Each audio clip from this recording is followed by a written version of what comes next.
Story is, we go back to go-karts. I was in the light category, and I think you were in the heavy category, weren't you? No, I was in the light. I'd be in the heavy now. But all I remember of us racing together is you'd always beat me. So that was really it. Right? Okay, podcast finished. Let's stop it right there. There you go. You heard it first.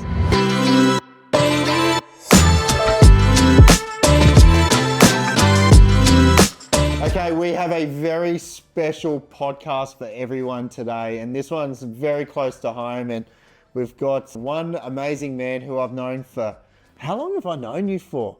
It'd be 30 odd years? So yeah, at least 30 years. Let's dive into it. Welcome, Ken. I know this one is probably, it's going to be hard. It's going to be tough. Sure. Yeah. And we've got a lot to really dive into. This is a very different podcast for us to dive into. And I'm super appreciative that you really want to actually open up and talk about it, because I think there is a lot that we can talk about and bring a lot of awareness. So I want you to tell the story, because obviously you're the father. Sure. And we'll put up on the socials all around the foundation and stuff. But let's dive into why you're actually here. Yeah, thanks so much for having me today, Chris. Yeah, 30th of May 2021, our lives changed forever, is pretty much what happened. Harrison is our boy, had just turned 18. He'd been 18 for 18 and 22 days. And on this day, on Sunday afternoon, it was about 2 o'clock, Harrison headed to the beach, Warren Beach, Bribie Island, with a group of mates in about 7 or 8 four-wheel drives. And they got to the beach, and it was about 2:30, something like that in the afternoon. And Harrison was in a car, in a four-wheel drive, obviously a Hilux, driving up the beach. The driver driving erratically, hooning up the beach, doing between 80 and 100 kilometres up the beach. On the beach? On the beach. Just crazy, just absolutely crazy. Harrison was a passenger. Was he in the front seat? He was in the front seat. Yeah, there was only 2 of them in the car, the driver and Harry. And they'd been observed, the driver had been observed many a times that, a couple of hours sort of period, doing fishtails and doing donuts on the beach. And he was warned by people, that, hey, it's dangerous, stop doing it. And even to the point where, a couple had to run into the ocean to dodge the car, because he was driving so erratically on that afternoon. So it was about 4:30. He was racing up the beach, the driver, like I said, doing up to 100 k's an hour, doing fishtails, all that type of thing. Lost control, debeated the tyre, the car rolled. Harry was ejected. The car rolled multiple times, we believe. Harry was killed instantly, and he was thrown about 10 metres from the vehicle because of the driver's actions. So, he a special call out to all of his mates, and I've spoken to them about this, but they tried to save him. They did everything they could, but we know that he was killed instantly. So, yeah, that's what happened on that day. 3 years tomorrow. 3 years tomorrow, yeah. It's hard to believe it's 3 years tomorrow. Yeah, because I remember seeing it, online, and then you guys. So such a tragedy, but I think something so beautiful has come about of it. Absolutely. So as hard as it is to say that, you know what I mean, like for all the work, and we'll get into the foundation and all of that stuff a little bit later, but. Yeah, just even hearing that's hard, isn't it? Like it's, like losing dad, it's tough. Yep. But I think I heard it on the weekend at a conference I was at, and they said there is no more pain in the world that a parent can ever experience than losing their own child. I don't even know how the fuck you do it, man, to be honest. And because you got 3 kids. Yeah, 3 beautiful kids. Noah, who's our eldest. Emily as well. So how old's Noah? Noah's 27. Yeah. And Emily's 23. Yeah. And Harry was the baby. Harry was 18. So he was the baby of the family. And how have the kids taken it? It's been hard. It's been tough, and it still is. Yeah. And I know we were chatting earlier, and I've openly talked to people about seeing counsellors, and and I still do, to this day. And the best advice I got is, because I always said to myself, when am I ever going to get over this? Like when does it stop? And it never does. And the counsellor had said to me, "You won't. You never will." And the best advice he gave to me was, "You'll never get over it. You'll just learn to live with it, and become a stronger person." So, it's tough for the kids. It's tough for Kylie. Kylie didn't get out of bed for 9 months. Kylie was pretty much at home, and it was really difficult. And all the families are doing it tough, And See, this is what people don't see. Yeah. They don't see what you go through afterwards, what you go through, and there's this one video that resonates with me. It's on TikTok, and it's about a funeral. What happens when you die? This is going to happen, and then 10 minutes after the funeral, you'll all go to a wake, and then 3 hours after the wake, and then 2 weeks after the funeral.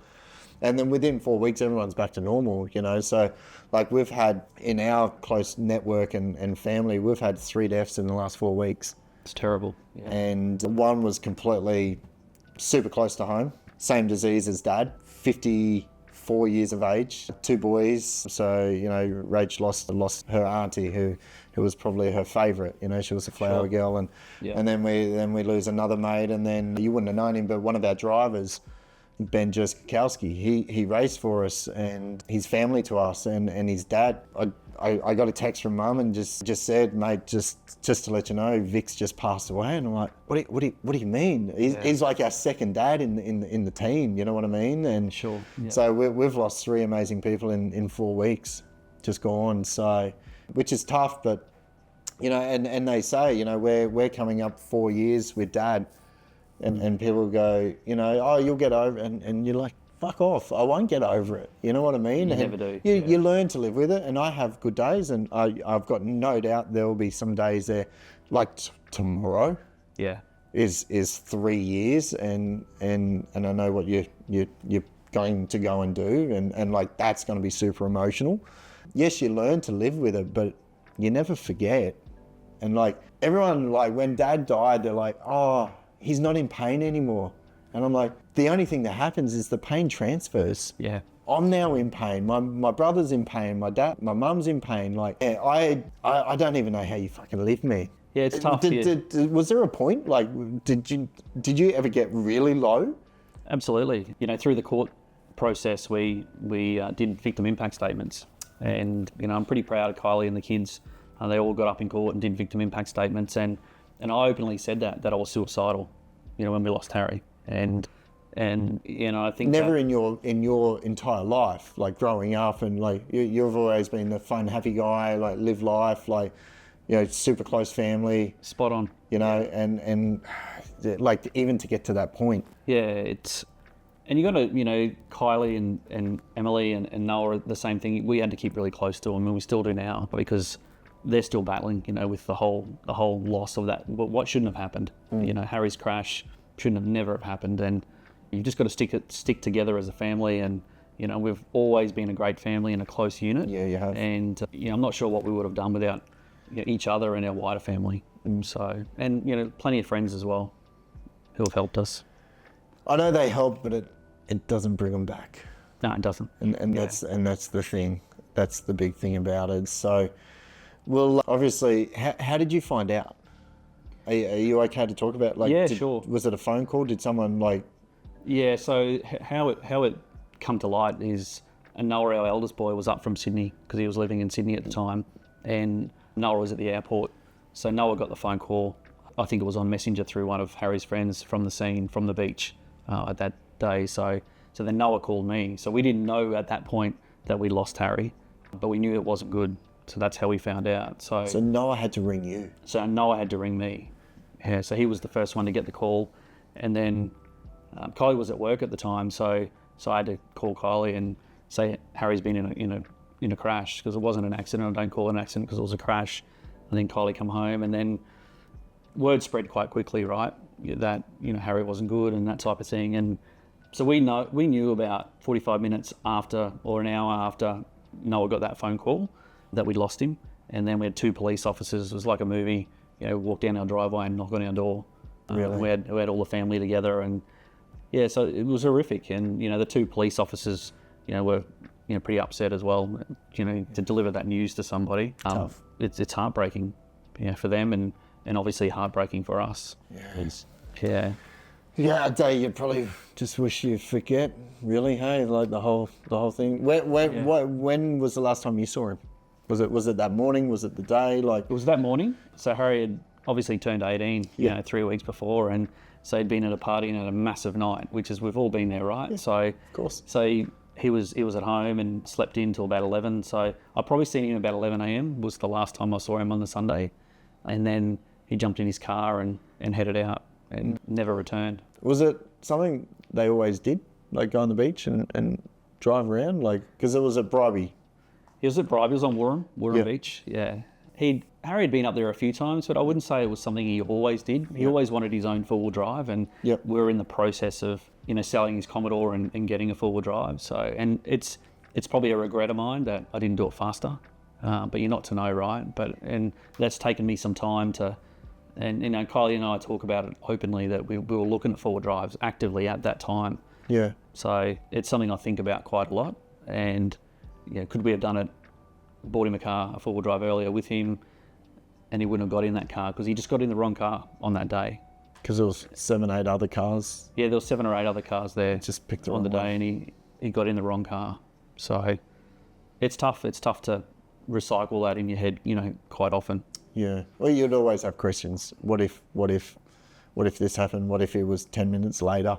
Yeah. What if he had 2 more beers and slipped in until, you'll always be obviously wondering. So Yeah. then I think the hard thing, right? So you live through that moment, you go through all of that, but then you had to relive it because we then people that would have seen it, it was on all the news on Yep. TV, and so you've sort of got to relive that whole ordeal and put your whole family.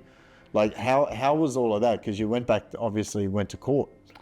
Yeah, the system is shocking, to be honest. There's no other nice way of saying it.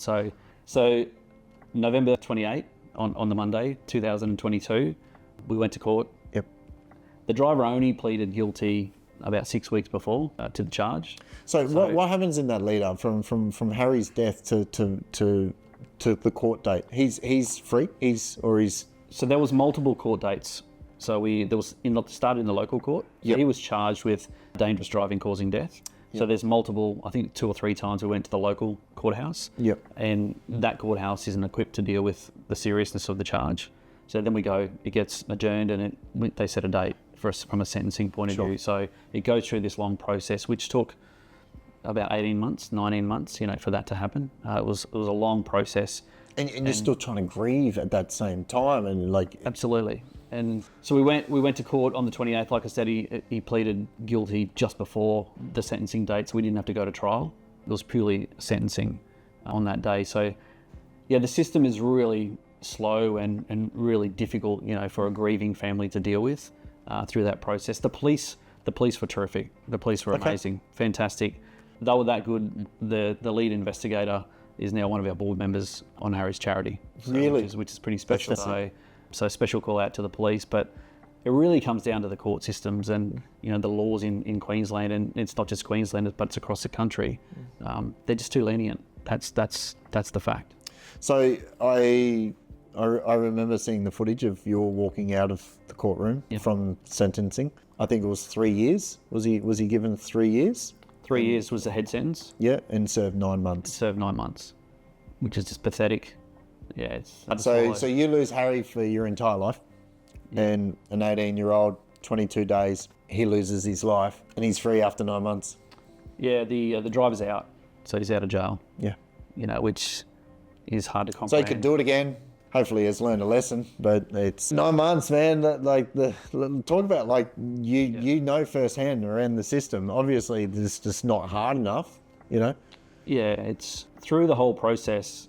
The DPP they were really good, who represented us and represented Harry.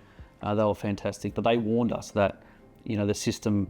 This is how the system works. This is how it is, type thing. And they go back to other cases and that type of thing. And I couldn't give a shit about other cases. This is about Harry, and he should have went to jail for 10 years, in my opinion. You got people out there that because it wasn't an accident. It wasn't an accident. That's a great point. It was a crash. He was in control of that vehicle, and if you're being warned, or when you're doing the right thing and the wrong thing. Yeah. You know what I mean? Yep. And being on a beach, even in a full drive, is still hard to even just control. At speeds. Absolutely. One thing that's really clear is the way the driver drove that vehicle on that day is the reason why Harry lost his life. So if the driver been driving to the conditions and driving like everyone else on the beach, Harry'd still be with us. Would have had a fun day. And we wouldn't even be having this conversation. Not at all. So there's just no excuse. Was he injured? The driver? Minor injuries. Yeah, minor injuries. Pretty much nothing. Yeah. So, yeah, nothing at all. So, but Harry, like I said at the start, Harry took all of the impact. You know, he was crushed. He was crushed when the car rolled and then thrown, you know, from the car. So, yeah, just tragic. So from this, because when it came out, I brought one of these. I think I brought a couple of these, the HKP 03, so the Harrison Payne initiative.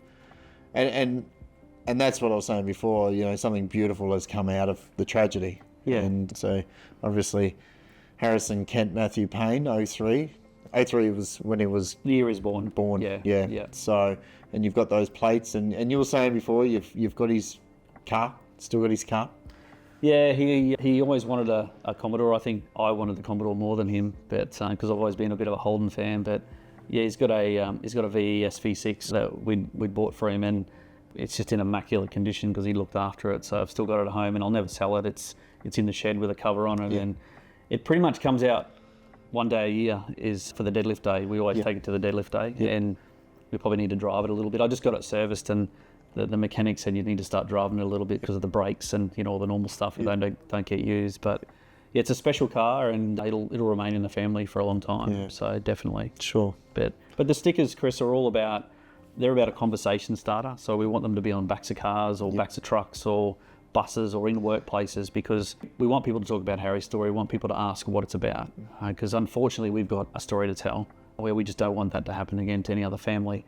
But we've sold and given away over 20,000 of those stickers. Yep. So incredible. They're everywhere. I'm sure you see them. And I do. Messaged them a few times. Because we did the same for Dad. Always a team, and you just drive around and you see him. And then I've seen a couple of cars with them just because I'm on the road all the time and stuff. And it was kind of funny. I was in your area, you know, the other week, and I think I messaged you. You did. I was having lunch, and I was on the laptop in the cafe, and I look up, and I'm like, that's bloody Harry. Yeah, you know. So that was that's the World Gym, and, so that's where you're doing, obviously, the foundation and the day. So to like talk to us, like, so obviously you want to spread the message, and you've started the initiative and the foundation and the charity around, it's a tribute to Harrison. Really. It is. Yeah.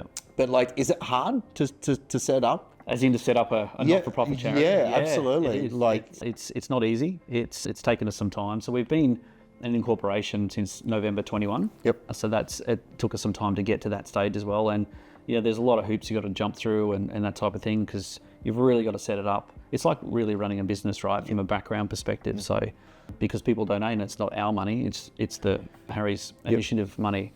So it's lots of approval processes, and you got to have a board in place and that type of thing as well. So it's a lot of work, but it's worth it. And we've come so far in a couple of years, from where we were to where we are. So, but there's just so much more to do. Yeah. Okay. And so then, like, he was a strong bugger. He was 220 kilo deadlift. You and I couldn't do that. Nah, I can't. 130 is my limit. So, and this is what it's all about, in the strength to change and the whole initiative. So there's the car, eh? That's it. That's the car. And it's about, the strength to change. And, my amazing wife designed the logo. She did all that. She's very smart, smarter than I'll ever be. Yeah. So we know that. I know that. She come up with all that. And the strength to change really represents a couple of things. It's about, we want people to know that if you're in that situation, you're a passenger, and we don't know what happened in that car, and we never will. Yeah. We want them to say to the driver to stop. Yeah. That's the strength to change. Not safe. It's not safe. Let me out of this. Whatever it may be. Yeah. And then the strength to change is about influencing government. There needs to be change. There needs to be change at all levels. At state level, at federal level, and it's just around the laws and around, why can someone, and this driver had his P's for 6 weeks and never driven on the beach, and then drove on the beach. Really? Yeah. So, really, we want the law to change. We need around some training and absolutely and safety and we can call it. We're really advocating at the moment, to call it Harry's Law. That's what we're advocating is. There needs to be some practical training before you drive on the beach, or whether it's theory, whatever it is. there needs to be quite a bit of, infrastructure in the background so that you have that experience, right? Like you get a car license, you just can't ride a motorbike. There's a process you got to follow. If you want to drive a jet ski, you can't just use a car license. You got to get a jet ski license. Yep. So it's really no different than if you want to drive on the beach. Forklift. There's so many examples of it.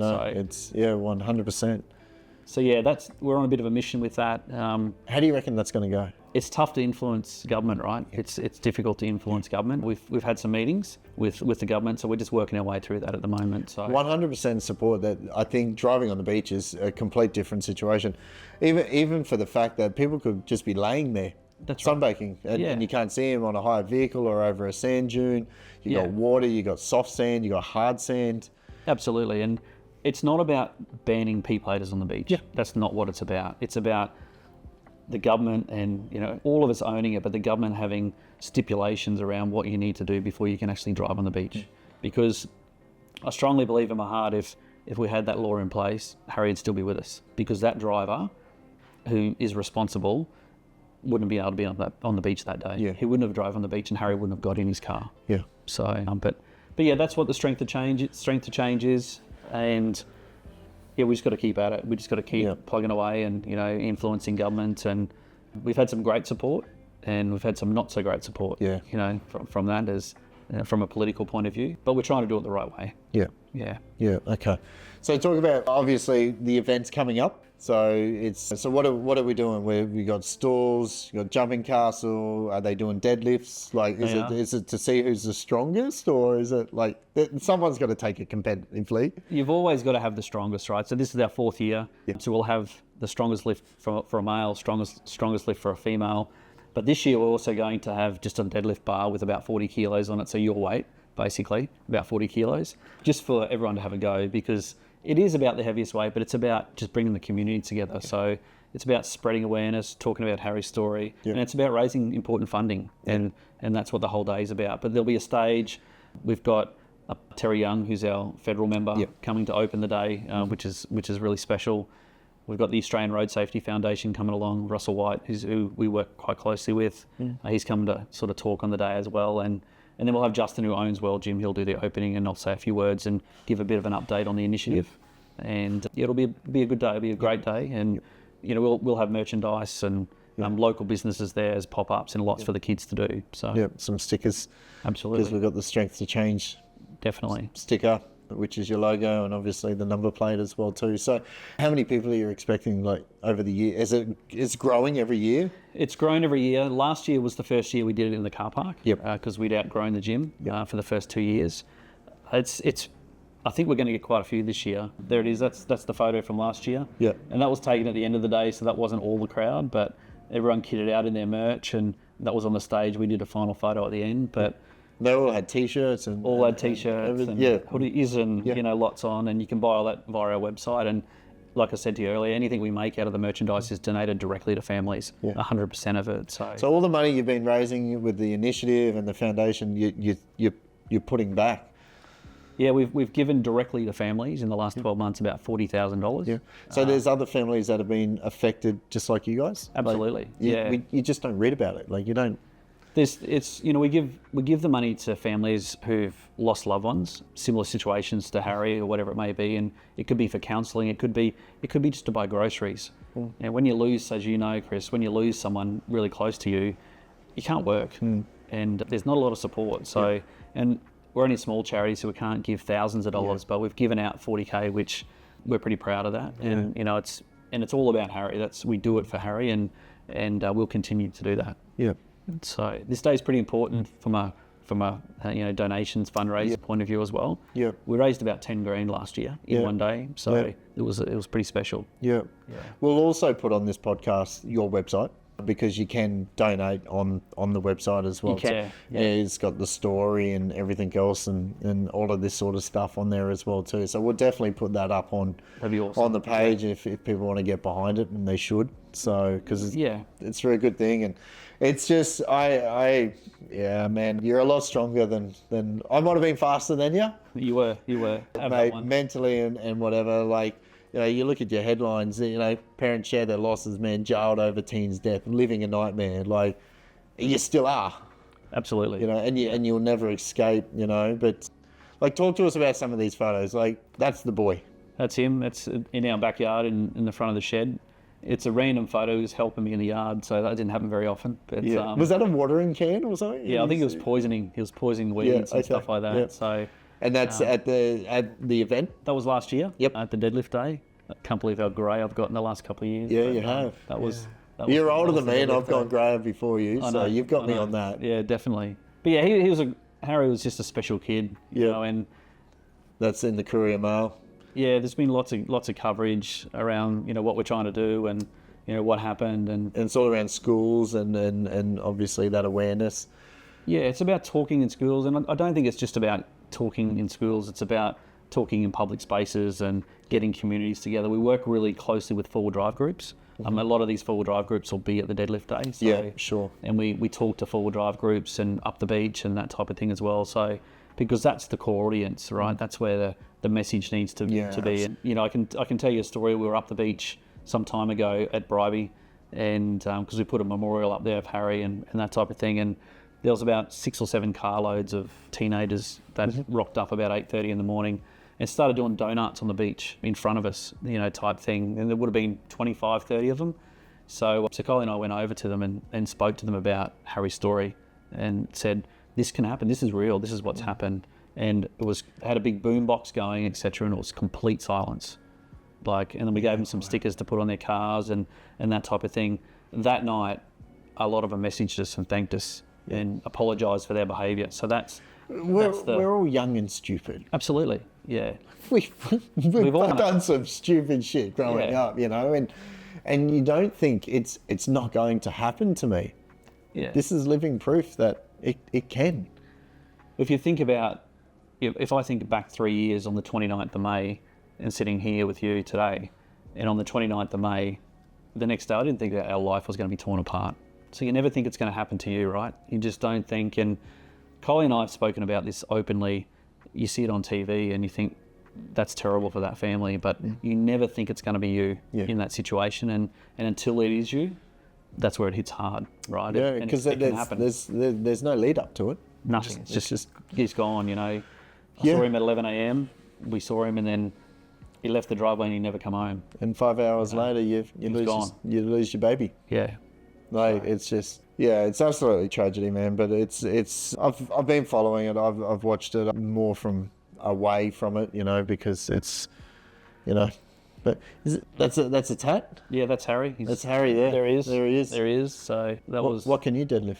130 is your boy's got you. Max 120. I'll probably say 120, maybe 130, but you'll have to come up and give it a crack. Yeah, I will definitely come up one year. I'm going to miss this weekend because I'm actually in Sydney, unfortunately, but I will get up there. Yeah, get up there for sure.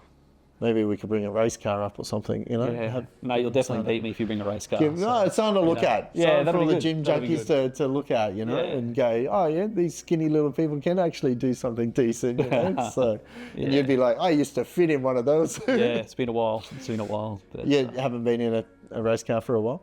No, it's been a long time since I've been in a race car. Do you miss it? Yeah. Yeah, I do actually. I do miss it. Never was quite fast enough, right? But you were competitive. Yeah, we were okay. But it was probably the brand go-kart that you were driving. Possibly. That's probably what it was. But yeah, they were great years, right? If you think back, and you know, we met some great people, yourself and your dad, and you know, your mum and your family, and there were special times, you know, racing go-karts back in those days. Yeah, you know, I think anything that you're involved with, it comes back to family. Like you've got your family, now you've got the Harrison Payne family. Yeah, don't absolutely. You? Really, yeah. You know what I mean? You've just adopted a whole new family and probably met some amazing people that have gone through very similar things to yourself, and it's probably good for you because you can talk about it. Yeah. You know, it's like when Rachel's auntie was dying of bowel cancer, it was I could talk to Rach around that. You know, firsthand I've experienced it, and you know, we've got another colleague here.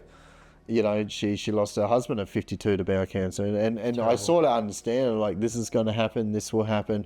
Yeah, at least we had a lead up. You didn't have a lead up. Yeah. It was just, here's my boy here, just normal day, see you later, out he goes and never comes home. And I've got we're actually doing a video shoot on a property we're putting to market, and we're doing the most that's who I was on the phone to, organising the models for it. But like a video that I've never done before, where we're actually going to talk about the story of the house and the family that they purchased the home, 2 young kids, and they've grown up, birthdays, formals, driver's license, all those memories have gone on in that household. Yep. Dave's gone to work, didn't come home. You know, it was just Tragic. It was just a normal day for him. Kids walked off to school. He's gone, see you later, and died at work. Yeah. Bleed on the brain, dead instantly. Like, you know, and like tragic. you think of that, and you know, you see it firsthand. And that's why I'm a big believer. You live life to your fullest. We get one chance at this. We don't know what number we're given when we're born. Yep. The only thing that keeps me going is to die. At least I got to live. Yeah. And that's my whole sort of mantra is, you know, it is a tragedy for everyone, and we're all going to do it.